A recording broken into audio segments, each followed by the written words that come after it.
Any chance I get to talk about Christmas and Harry Potter, I will find it. Hi all, welcome to day 9 of Vlogmas, and today I want to talk about how I think It's a Wonderful Life showcases 3 really distinct types of Slytherins, and why I think George Bailey is a Slytherin. This has been going through my head for a while. I pretty much am constantly sorting different fictional characters into the Harry Potter houses because what else should you do with your life? And yesterday I was lucky enough to go see It's a Wonderful Life at the IFC Center in New York City, and so I was just like focusing on this the whole time and taking little notes and analyzing everything about it from this perspective. Something I feel is a very easy trope to fall into is the whole Slytherin as a villain and Gryffindor as a hero idea. And that is just not true in a lot of cases. I feel like it's true in a lot of very not saying Harry Potter simplistic, but in a lot of simplistic literature, it does that for sure, where it's like the hero does what's right because he just wants adventure and he's just gonna be this go-getter that goes after it without thinking. And Slytherins are just evil because if you want something, you must be a bad, selfish person. Honestly, I think it's part of what makes Harry Potter so great. It takes these really simplistic, expected tropes and then makes them something deeper and changes them a little bit. Like, Harry is so much more than just reckless or adventurous. Like, he's a really good person, he's very pure, and he does have the ability to be dark inside him. And Voldemort, it's this whole insecurity and anger and hurt and never being loved in his whole life. It's not just wanting things, it's wanting to be loved, and he kind of translates that to fear instead. I think part of what makes It's a Wonderful Life such a classic is it does a similar thing with a lot of its characters. It's not as cookie cutter expected tropey as people may think it is when you first get like a surface viewing of it. There's a lot of depth to the characters, even if it's a little subtle or understated, which is where I think the Slytherin sorting comes in. Also, to be clear, I'm definitely a Slytherin. I might be a little bit biased, I admit, but I know my house isn't perfect. Obviously, we have the Malfoys. There's a lot of bigotry in the house, in the book at least. I don't think that necessarily translates to the real world perfectly, but canon-wise, I know Slytherin has problems, so I'm aware. Also, I'm a very big believer in the whole idea that what the books really show is that your house is what you value most, not necessarily the traits that are most intrinsic to you are the ones that are your strongest traits, just what you value, what you think is most important. So with all that said, let's dive in and talk about the types of Slytherins that It's a Wonderful Life represents. First off, I feel like you have your obvious Slytherin. You have Mr. Potter, played by Lionel Barrymore, who is just the most typical, obvious Slytherin, I think. I think it's what everyone thinks of when they think of a default problem Slytherin. He doesn't care about anybody but himself. He doesn't care about anything but monetary gain and being powerful and just hoarding his power and hoarding his money. He's willing to do anything to get what he wants. He's willing to hurt anybody and has no empathy whatsoever about this.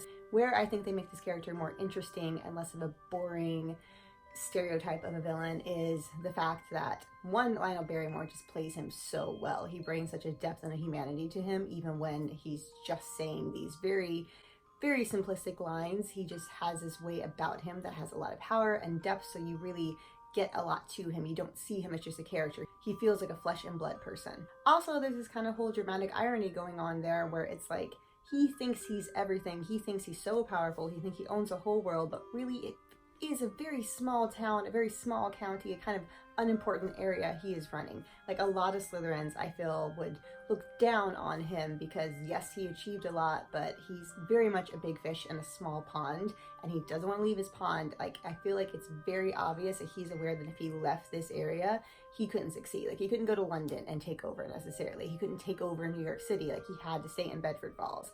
And so there's this whole kind of almost pathetic tinge to it where it's he is this classic, powerful, evil, controlling, successful man, but of a very, very small pond. So it's kind of, I think that's why George Bailey's always so ugh, do you not see yourself? Do you not see how pathetic and small you are? So he's really a great example of the classic Slytherin and how that could be in any area. You don't have to be, Voldemort and ruling the entire dark side of the world. You could be in a small town, I think it's why people like Umbridge are more frustrating. And Umbridge, yes, she's not as inherently all-encompassing evil as Voldemort or some of the other Death Eaters necessarily even, but I feel like she does get us more riled up because it feels more personal, because it's something we come across more in our day-to-day life. I feel like a lot of people come across, Henry Potter's, a lot of people come across Dolores Umbridge's. If it's your boss that thinks they own the whole world because they're, the manager of your company, or a teacher who's been especially cruel to you, just someone who doesn't have a lot of power, but uses that power in a very authoritative, totalitarian, cruel way. Also, I think the fact that he's in a wheelchair really does add a little bit of depth without really saying anything, because you know he had to overcome adversity, you know he's been through something in his life, that he has the odds stacked against him. He didn't necessarily have this all handed to him easily. You know he worked to earn that, which makes him even more of a Slytherin, because that took a lot of drive and perseverance and cunning to accomplish everything he did. And it almost plays off a trope too, where you expect to be sympathetic, especially in a Christmas movie, to a character who is disabled, who is ill, who's gone through something, and instead you're viewing him as this like horrible, horrible man, which is what he is. And I think that's just such a subversion of something you expect. Like, I feel like if you're watching a Christmas movie and you see an old man in a wheelchair, your instinct is to be like, I need to feel sorry for you. And instead, he's the villain. He's the one holding down people. The second type of Slytherin I think is really represented well in It's a Wonderful Life is George Bailey.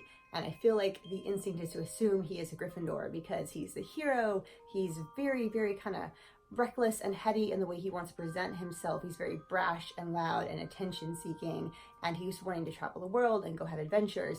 But if you look under the surface, like, he's not wanting adventure for the sake of adventure. He wants adventure because he wants to accomplish something. He wants to do something. He wants to do big, grand things. Like, he's not particularly concerned about learning, even though he's constantly reading at the library. When he talks about college, it's very much, oh, I'm going to go see what they know. It's kind of a whatever thing. It's just an ends to a means, a thing he's supposed to do, but it's not his priority. His priority is going out and actively doing himself, and for the sake of doing something big and accomplishing something and leaving behind a name that's going to be remembered.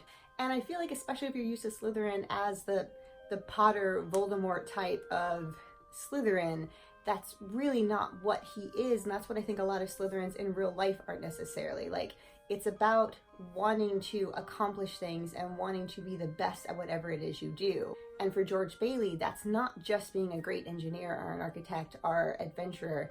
It's about being the best possible son, the best possible husband and father and friend. That's why he is so willing to sacrifice himself constantly. Like, he knows that that's what it takes to be that. And I can really relate to that myself a lot personally. Like, I will do things that, like, I'm not praising myself or saying this is a good thing. Like, I know it's actively a problem. I will go way too far for people because in my head, I'm just putting that same sense of drive and ambition into all my relationships and who I am as a person. It's like, I can't just be a good friend. I have to find a way to be the best friend. And if it's constantly nagging in the back of my head, like, oh, I could have done more. I could have sacrificed more. I could have been there for this person more. Like, what else can I do?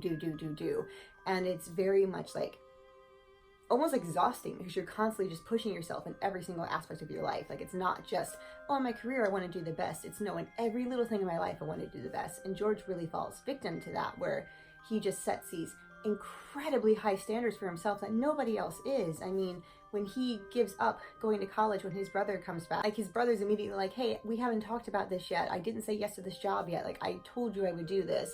Like, it's constantly happening where people give him an out, where they give him a chance to not make this sacrifice for them. And he always does it because he knows that that's like what the best version of himself would do, which I think is something that gets confused a lot. Is like, being ambitious doesn't inherently mean you're selfish. It doesn't mean that, you know, you will want to gain things and do things at the cost of other people. Like, for me personally, I can't stand the thought of cheating. I can't stand the thought of like stepping over and hurting other people to get what I want, because in my head that almost feels like I couldn't really accomplish things myself. I couldn't really do that thing myself. I had to find an easier way to do it. And then it also very much feels like, oh, well, I'm also being a bad friend. I'm being a bad person morally. I'm being a bad girlfriend or daughter or sister. Like, I put all of that on myself. So I have to find this way to balance where it's like, how can I accomplish the things in my career that I want to accomplish without sacrificing being the best of anything else as well. And a really interesting thing that I love, and I think it's so unusual to see in a hero, and part of the reason George Bailey is so relatable to many people, not just, I think the movie really speaks to people who actually are going through dark times, who really are feeling overwhelmed, are furious at themselves and at life, is because unlike a hero where it's like the thing they, like a Gryffindor would admire their chivalry and their sacrifice and their nobility more than anything else. They would love that. They would get off on that. And a Hufflepuff would too. A Hufflepuff would like admire their justice and their sacrifice and their hard work and their toil. But for George Bailey, his morals and his moral compass, they're almost a flaw in his mind. Like, that's the thing that keeps him from getting to do what he wants to do. Like, if he just didn't have his morals, he could be a Potter. He could say, you know, whatever and go do whatever he wanted in the world, but he can't do that. Like, he can't shut it off. And I feel like the way Jimmy Stewart plays in, you see him constantly being like, why can't I just not care? Just for 2 seconds, not care. Why can't I just ignore all of this and brush it away? Like, he doesn't necessarily want to be a hero because it's not getting him what he wants. Which is why I think it's so important to think of houses as the thing you value the most about yourself and not who you are inherently. Because while George is a very moral person and a very principled person, that's not what he values most about himself. That's not what he cares most about himself. It's something that honestly keeps him from doing the things that he values the most. So that's where I think he's really not a Gryffindor or a Hufflepuff or anything like that, or even a Ravenclaw, because he basically reads because he can't go actively do. That would not be his first choice. His first choice is not learning. His first choice is doing and actively creating. And it's also something I can really, really relate to. Like, I think that's one of the big problems you could face being a Slytherin is beyond, like, I feel like it's always people joke about, like, the risk is like, oh, you're evil or you're a villain or you're something like that. But I think in the real world, I think George is a very realistic kind of Slytherin and a non-evil type of Slytherin. Like, he's kind of almost neutral in a way, you know, like he could go either way. He just happens to be a very principled man. But when he doesn't do the things he values and when he doesn't see himself as he wants to, that's why he becomes suicidal. That's why he wants to end his life, because he knows he can't ever be the person he wants to be. He can't live up to the things he values the most. And like me personally, like, I have really severe depression, and depression just saps you of your motivation. It saps you of your energy. It makes it very hard for me to think or focus or be clear-minded. Like, I will struggle through the most basic task and be exhausted. So it's very hard to accomplish great things if it's almost impossible to just get out of bed, you know? And that's when I tend to fall into my own self-harm or suicidal spirals the most, is whenever I feel like I'm being kept from being who I actually am, that I can't do the things I care about. I can't be who I really want to be and value being. George has that same thing because he can't shake off his responsibilities. He can't shake off his morals. He can't just brush those all aside. He won't achieve his goals if it means hurting somebody else. And that's where he isn't a villain. Like, he's never going to be a villain because he can't hurt someone else to get the things he wants.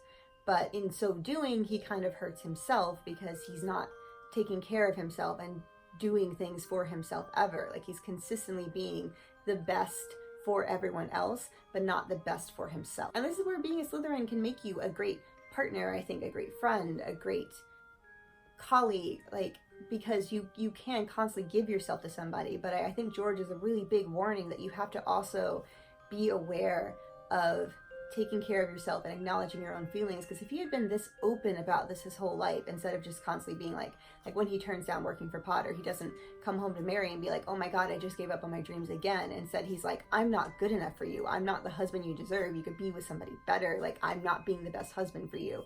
He doesn't open up about his own feelings and how he doesn't feel cared for, or like he's doing the things he values the most. And I think if he had been more open about that throughout his life, they could have worked a little harder to find ways to do things that still kept him feeling fulfilled or satisfied, or finding a way to keep the building alone going without him being in charge. Like, even if it's a few years after he took over, like, he just struggles silently because he doesn't think that the best version of himself would need that help. He doesn't think he needs that kind of help.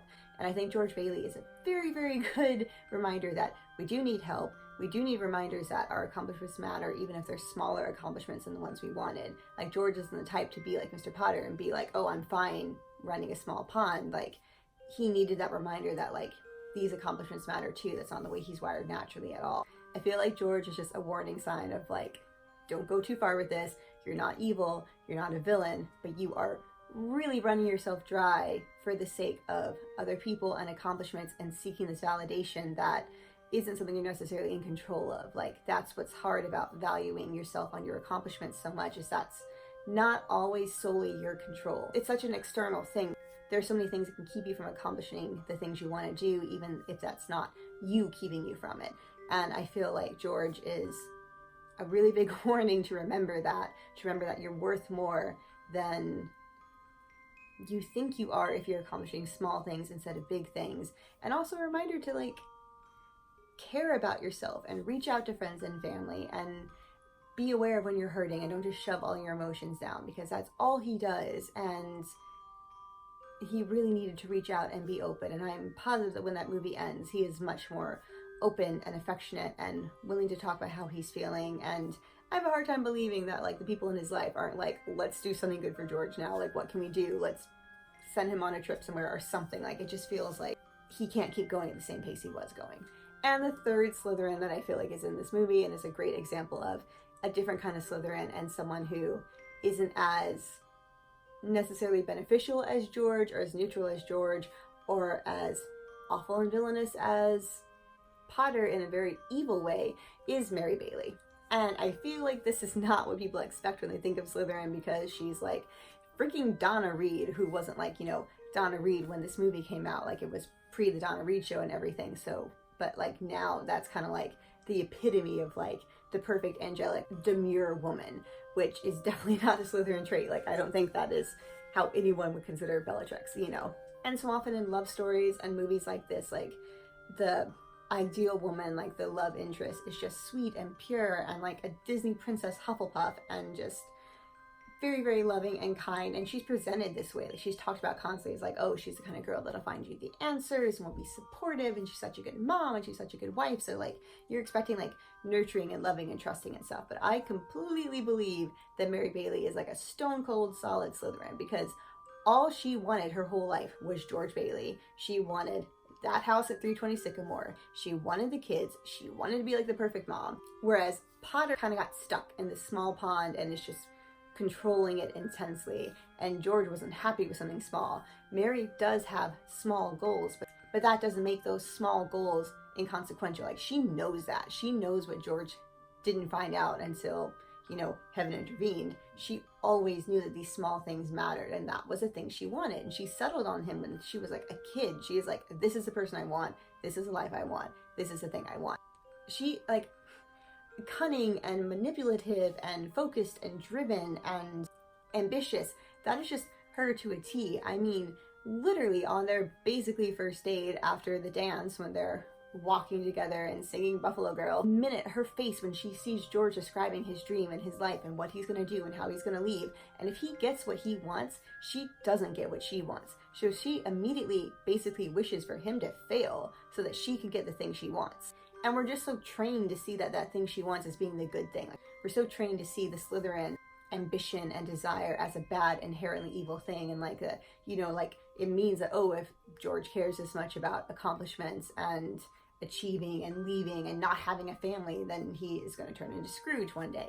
But we don't know that for sure. Like, for all we know, George could have, you know, said, forget you, the minute he could take off to college, leave, never come back to Bedford Fall, and maybe been perfectly happy. Like, he may not have been I doubt he ever would have been a bad person, you know? Like, he talks about, like, having 3 and 4 wives and all this, but really that was just his fantasy of not getting tied down and having no one ever put responsibilities on him that would keep him from doing the things he wants to do. Like, he may have been perfectly happy, but Mary's like, no, this is what I want. And he says he hates that house. What house do they end up living in? The house that Mary wants to live in. Like, and she's so ambitious. Like, whenever World War II comes around, not only is she a mother, not only is she doing all these things, but she also runs a USO. Like, everything she does, like, perfect. And she always gets her way. Like, she is just so cunning and so subtle. Even whenever her and George are fighting right after his brother gets married and he, like, loses it, that really intense romantic phone call scene and everything, that phone call only happens because she's manipulating Sam Wainwright. She's manipulating George Bailey. Like, she's pretty much done with George. She's furious. And then the minute she sees an end, she just gets cunning again. And she's like, okay, well, here's this way I can manipulate this one person to get this other person to feel jealous and do the thing I want. And it worked. Like, her manipulation and her cunning literally is what made her get George Bailey. What made him admit that he loved her. He wasn't going to do that if it wasn't for what she did at that moment. I think she is probably the sneakiest realistic kind of Slytherin and the most potentially scary to face in real life, because it happened to be lucky that what she wanted ended up coinciding with something that did end up being good for George overall, although we still don't know that this is his best life. It's good for everyone else in the town, for sure. Like, George staying in that town is best for the town, but we're never really shown for sure that it is best for George that he stayed in the town and that he sacrificed for all these people. But it's definitely best for Mary Bailey, and, like, she completely gets her way, but we're so conditioned to, like, expect, like, oh, staying in a small town and helping your friends and getting married and having kids is like the perfect good life to do, that it's really not natural to think of her as like a house that we associate with a villain.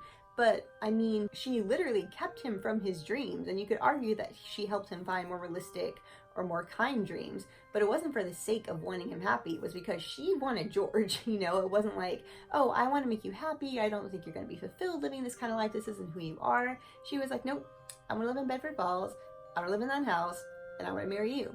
And she got her way. So that's my wrap up of the Slytherins and It's a Wonderful Life. I really feel like it's a very Slytherin heavy movie, honestly. I think Violet is also a Slytherin. I do think Peter Bailey, George's father, and the angel Clarence are Hufflepuffs. I could easily do another video on that. I could just talk about this movie all day. The three main characters really drive the movie are these three, and they definitely are Slytherin, I think. And I think it's such an interesting look at the subtle takes that ambition and drive and accomplishment being your primary goal, what that can do to you as a character. It can turn you into a villain, it can turn you into a reluctant hero, or it can turn you into someone who presents as a hero who maybe really isn't. And like I said, I think these kind of subtleties are why Harry Potter's so great. I think it's why this movie's so great. We're not presented just black and white, easy characters, and I think it's a much more realistic portrayal of people because of that. And speaking of Harry Potter, it is now time to open day 9 in my I'd Rather Stay at Hogwarts This Christmas advent calendar. Swear if I don't get something Slytherin after talking about Slytherin for this long, I'm just going to cry. Right here in the bottom corner. Ooh. Okay, this is amazing because the office supply, writing supplies continue, and these are paper clips shaped like the Sorting Hat. These are so adorable. I love these. So these are going to get used a lot. I love using paper clips in my bullet journal to mark certain pages, so this will be used. And also this platform 9 3/4 sticker. And this sticker did not seem to be just floating around like some of the other stickers have been, so I think that means there's a lot more stickers in this than I expected, which I am very down for. Alright guys, that is it for Vlogmas Day 9. This month is going by so fast, it's making me really sad that Christmas is already almost here and therefore already almost over. Makes me sad. Doesn't make me happy. But I'll be back tomorrow with another Christmas themed video, possibly another Harry Potter themed video. We'll see. I'm thinking about it. Until then, be merry, be happy, and thank you so much for watching.